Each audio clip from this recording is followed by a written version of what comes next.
I sort of jump into this pretty quickly. First thing I'm going to do is to go through everybody's favorite, and that's a PowerPoint presentation. We'll make it real short, but basically it makes it a little bit easier to make a comment on some of the screens we're going to be looking at. And then once that is done, we're going to go actually over to the portal itself so you can kind of get an idea of what the portal looks like in real time. So thanks to everybody for joining us. We really appreciate it. And we're going to go ahead and get moving forward here. So let's see if we can make this screen move. Here we go. Login. Okay, so sometime in the last 3, 4, 5 weeks, something like that, you no doubt have received some information from Jennifer. As camp, you've been assigned an Office 365 account. Now that I want a little bit of a side note here. Microsoft has been absolutely wonderful in terms of providing COCA, or all nonprofits for that matter, access to this whole set of technologies, which they call Office 365. This portal happens to utilize some of the key technologies built into that, and so consequently, in order to access the application that's been developed, you have to first sign in as a user for Office 365. So when Jennifer sent you the login information, there's two components like most of them. There's an email address and a password associated with it. The email address looks a little bit complicated, but it's really not all that tough. It's basically, the format is as follows. There's a name, an @ and then it's from there, you can almost read it literally. It's coca.onmicrosoft.com. So you might have Nighthawk Ranch at coca.onmicrosoft.com. It's sort of a simple format. So it's really not too bad, but it seems like it goes on forever. So a little bit of information about at least the format on it. It may help in times future when you're thinking about logging on and you think, my God, what is that email address? Well, it's at coca.onmicrosoft.com. So let's go to the next screen here. The portal. In the information Jennifer sent you, there's a portal URL. And it's rather long. I'm not sure. We'd have to figure out a way to shorten up this URL to make it a little bit easier to use. But as you can see, the best thing to do is probably to take the shortcut, that URL and make a shortcut, and you can save it to your desktop. And my experience has all been built around PCs, so I tend to think in those terms. I have sort of similar capabilities within the Mac environment. But go ahead and create a shortcut, stick it on your desktop, and then at that point in time, you can go ahead and click on that shortcut without having to worry about this long coding sequence of URL. If you have a question about how to create a shortcut, just go to Google and search for create desktop shortcut, and they'll kind of walk you through that. Now, we have had a couple cases in which people will try to get to the URL, and they get a message back after they log in that the application is not available. What has happened in those cases, for the most part, is that people will go to log in, and there's these automatic login capabilities where your browsers will remember your previous logins. Well, what it will do is, if you accept its defaults, what it's going to try to do is going to log you in to a different account. And when you log into a different account, that application that we have created for the portal is not going to be available. That application is only going to be available per the login information that Jennifer provided to you. So if you run into a case like that, don't panic. Just back out. You can clear your browser cache to prevent things like that from happening. Go back in to log in, but make sure you log in using the coca.onmicrosoft.com email address. and password, and you should be fine.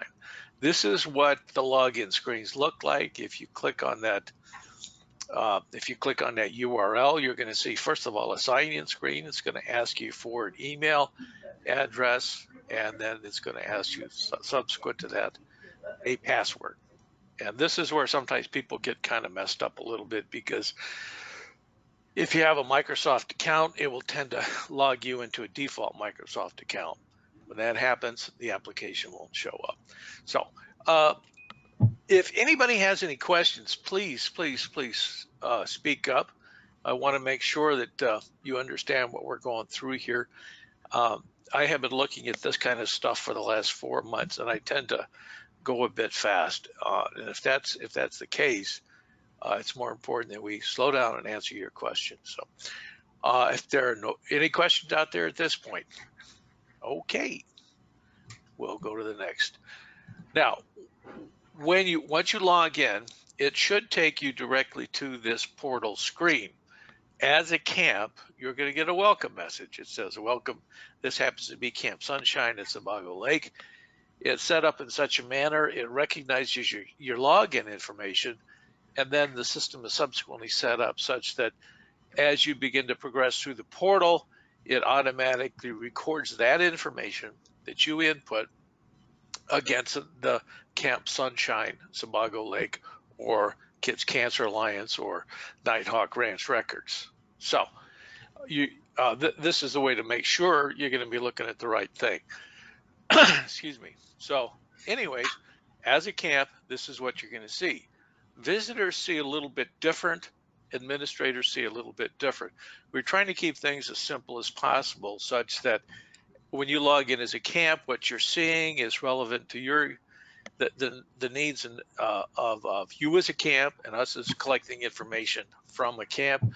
Visitors see something slightly different, and that allows them to comment on what's been uploaded and things of that nature. But for the most part, this is pretty much what it looks like. It says, let's go. Underlying the design of the portal is something a developer mentioned to me about 6 months ago, and it's called Hulk Smash. Now, if you're a fan of Marvel Comics, Hulk being the Marvel comic, he's kind of a simple guy, and you don't want to give him too many options to deal with. So in a design of something like this, it's designed in such a way that even Hulk can take a look at some of these screens to figure out what to do next. In this particular case, there's only one thing to do, and that's to click let's go. So we're going to go to the next page. Yep. Okay. So here is a standard page on the portal. Now I'm going to walk through it. It's really relatively simple. I've got these 1, 2, 3, 4, 5, 6 numbers on there only to draw your attention to specific things.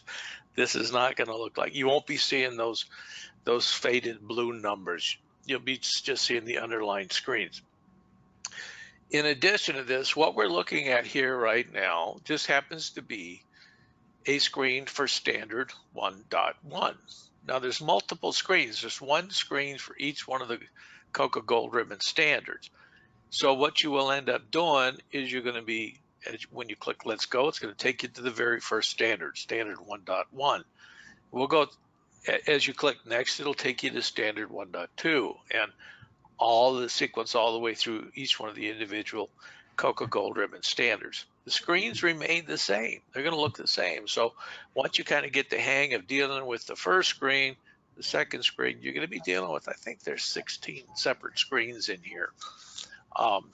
But each one of them look identical. So let's go through the separate sections of the screens. Over here on the left, where I've got the number 1, really it just reiterates our gold ribbon standard, that particular standard. So, you know, when you're going through this in preparation for putting the documents together, it's a good idea to have a printed version of the gold ribbon standard. But when you get to the portal, we put the standard up there as well in case you want some reference. to what, if you don't have your printed copy with you, or you want an additional reference, that's just a copy of the standard itself. Down in the lower left-hand corner, down here, there's a little button. It's called View Standard Examples. Now, if you click on that button, it's going to take you to another section of the portal. And what you're going to be presented with is anywhere from 1 to 3 to 4 different files that you can click on. These files have been collected by Jennifer over the last 6 months. She's put this resource library together. And those files have been collected from camps across the COCA membership that have standards that relate to, in this particular case, should be standard 1.1. And you can look at those and use them as an idea how your how your associate camps have written their policies, constructed their policies that refer specifically to this particular standard, standard 1.1. Every one of the 16 subsequent screens has a same button that says View Standard Examples. But when you click on it, it will go to that screen's, that particular standards set of examples. It's a great resource. It really is. And major props to Jennifer for doing this, because it was really, really quite an effort. And she just did a wonderful job on it. So over the left, what you have basically on the left side of the screen here are two, is this, you think about this as being a reference section. So 1 and 2 really references that give you the standard itself, and then also the access to examples of how people have responded to the standard. Over on the right section over here is where, if you will, the work is being done. Now, what we do with the Gold Ribbon program, right? There are document upload requirements, and you're, as a camp, the file upload section here, which is, I've got labeled as 3, and number 5 are the 2 areas which you're going to be spending most of your time.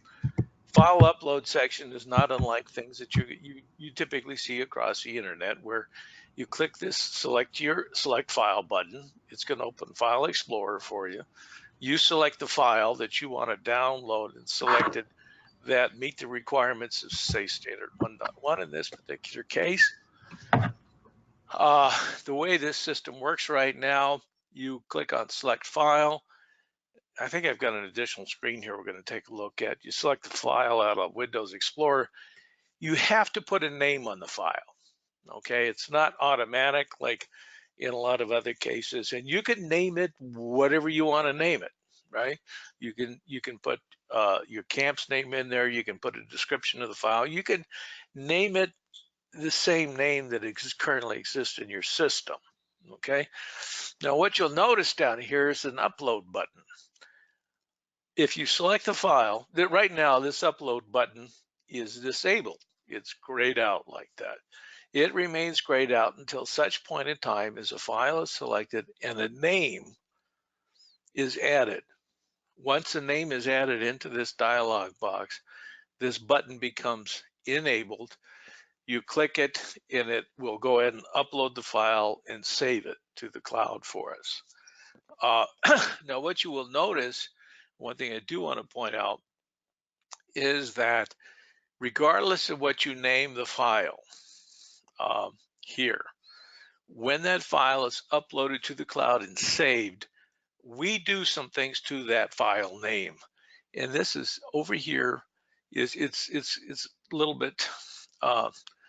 bit fuzzy, but your file, it'll take your file name, upload it, and you'll start to see an inventory build over here on the right. If you upload 1 file, you're going to see 1 listing. If you upload 5 files that you feel are relevant to standard 1.1, there will be 5 files over here. But when you look a little closer, we put 2 prefixes on the name of the file. The first prefix is your camp number. Now that number is irrelevant to you, but within our membership system, every camp has got a number. in the database, and it's a unique number associated with the particular camp.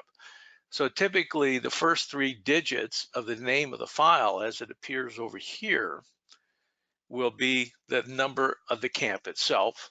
There's an underscore, and then there's a second sequence there. And you can see here, I think you probably can read this. This says standard 1.1 with an underscore. We add that to the file name, okay?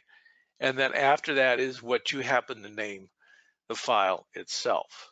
Now, the reason why we put these 2 prefixes on here is in anticipation in the future. If we can do a search within the cloud itself and pull up all the different files that you uploaded as a camp, which in this particular case, we could identify every camp with a 194. We know that came from Camp Sunshine at Sebago Lake. So we could pull all those up out of the cloud pretty easily. We could also subsequently go in at another time and say, gee, you know, let's take a look at all the files that were uploaded by our camps relevant to standard 1.1. Because we have that prefix where we can go in and take a look at all the different standard 1.1 files. Now you say, why do you want to do that? Well, we have about 13 camps, I think, right now that have via the old portal or the new portal uploaded files for this process. Of those 13 camps, I think there's 674 separate files. So you can kind of do the math when we're talking about 125 or 130 camps. The number of actual files will end up over a period of time being uploaded gets to be a massive quantity. By putting these prefixes in place, we can make sense of that and retrieve the information and make it useful. So we have over here, this is your file upload section. Over here, this is basically an inventory of those files that have been uploaded. This number 5 here is a dialog box. It's open to you. You can make any comments that you want. And in some cases, if you don't have a document for that particular standard, feel free to say in there, you know, we don't have a standard and this is the reason why we don't have documents. Some camps, there's issues relating to things like DNRs and things like that. And if a standard is not relevant to your particular operation, feel free to make a note there. We have some camps that don't put any comments in. We have some camps that they write sections of the Bible in that comment box, whichever works best for you. It's most important for us, the fact that to ease communication between COCA as an organization, but more importantly, between the camps and the visitors. The section down here below, which you see it says reviewed by, accepted, and reviewer comments, that in your particular case, all that is disabled. Just so you know, you can't click on it, you can't change it, you can't make comments. That is for the visitors or reviewers to do. When they come in, they see a little bit different, a different screen. The reviewed, accepted, and reviewers comments, that portion is enabled so they can make comments there, okay? The other thing, there's a couple other things I want to point out. As you progress, it's really pretty simple. There's a navigation arrows on the top here. You click the one on the right that says next. It's going to take you to the next standard. You click on the one on the left that says back, and you know, I'll bet you know what it's going to do. It's going to take you to the previous standard. So that, to a great extent, is the sum and substance of where the portal stands right now. There will be some changes coming. Don't worry about them. And it's going to be really simple things. There'll probably be a yes, no section on here that basically is going to say, it's going to ask you a question. Are your responses to this standard complete? Yes or no. It's just a simple radio button to push. As you go through at that point in time, at any given time, we can then look at where the progress is, which one of the standards are complete, which one of the standards you have marked that still have some work to be done. It makes it easier for us. It makes it easier for the visitors to work through this process. So, any questions? Oh, come on, guys. I know I'm good, but I'm not that good. all I hear is crickets. Deb, tell You're me you're that still good. out there. You're that good, Don. You're that. Okay. I don't have questions about how the portal works. The things that you guys have moved over from the old portal, Yeah. can we update them, or are the visitors reviewing them and so they shouldn't be updated? And do No, we go need to ahead. go through and check everything? Go ahead and update them. Okay. Especially now, because the visits aren't going to start for a while yet. One of the things that will happen here, and there's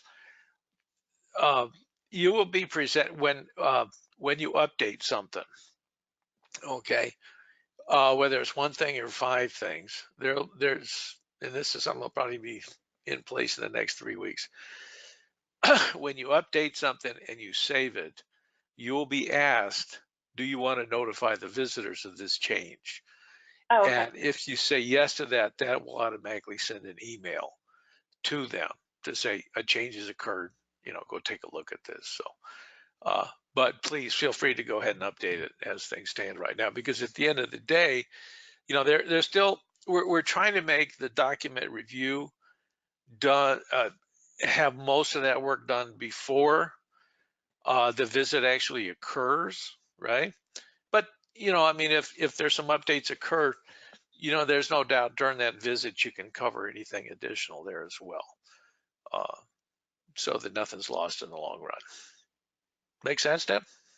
It does. And I'm going to have to pop off because I have another meeting, but thank you so much. Wow, my pleasure. My pleasure. Have a wonderful day. Thanks, you too. Okay, let's see what the next, we're going to move to the next screen here.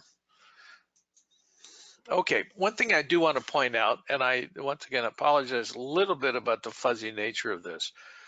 When you go over here to select the file, okay, if you're on a Windows PC, you've seen this open before, where you get Windows Explorer opens up and says, okay, where's your file? Right? You navigate through your file structure until you get to the point where you have a file.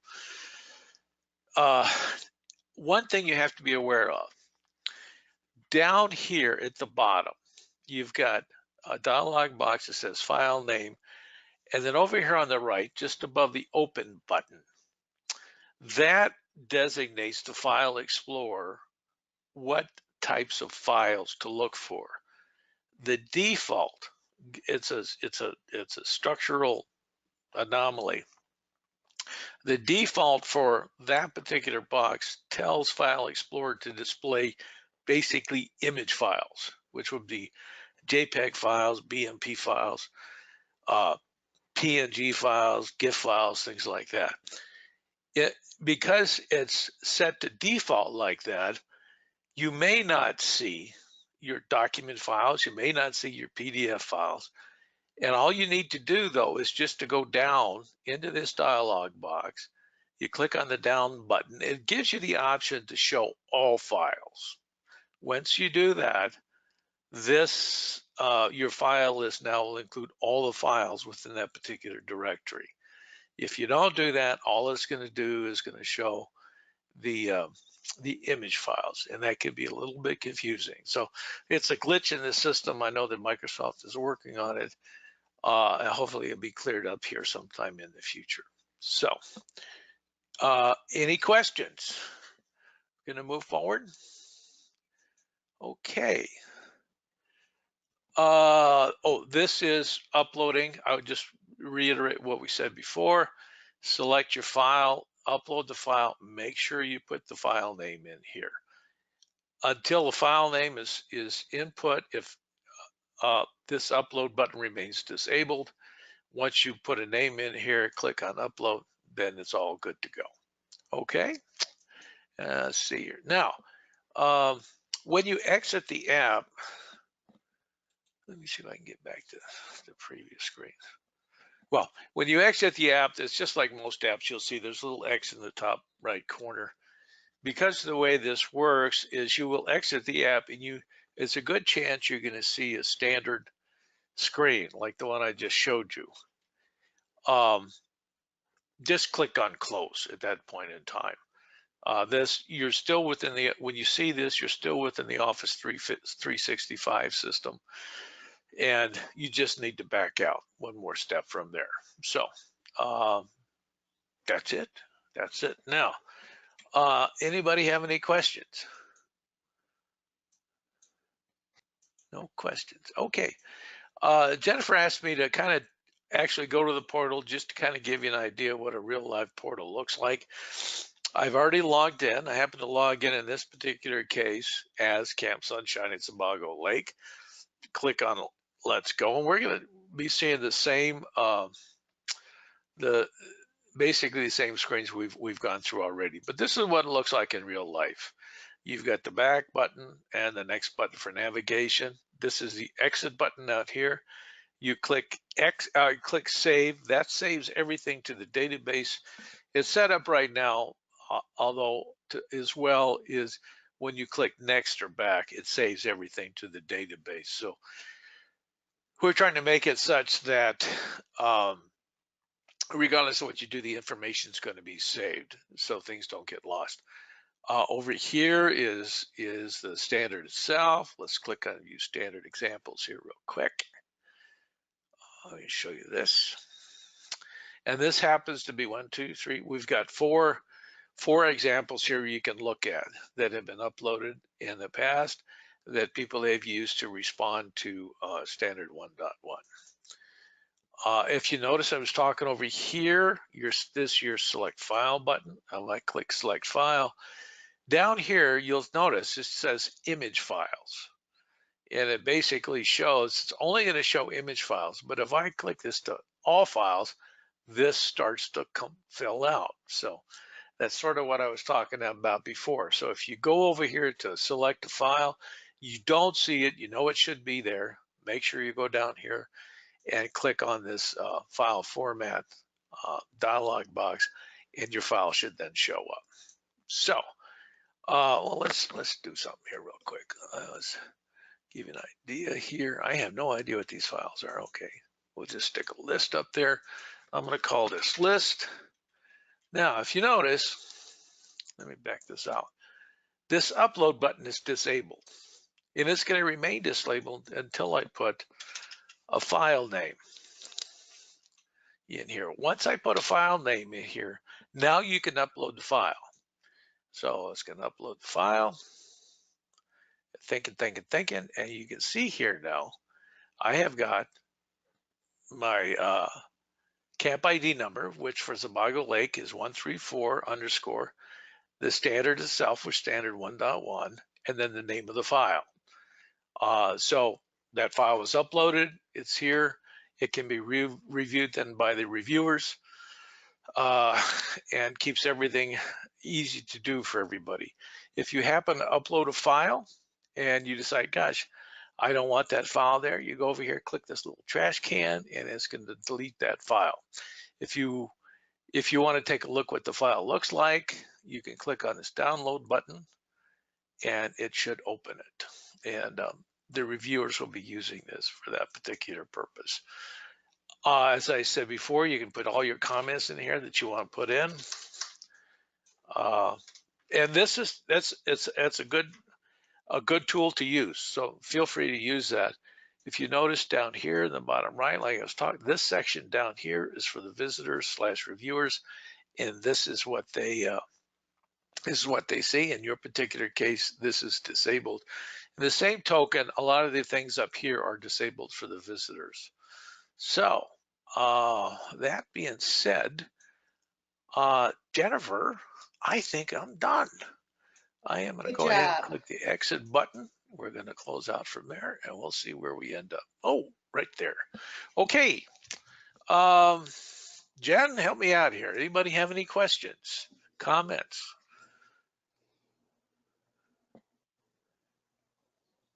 I don't think so. I guess not. It's pretty easy. Yeah, we tried to make it as easy as possible. I would suggest a couple things to everybody.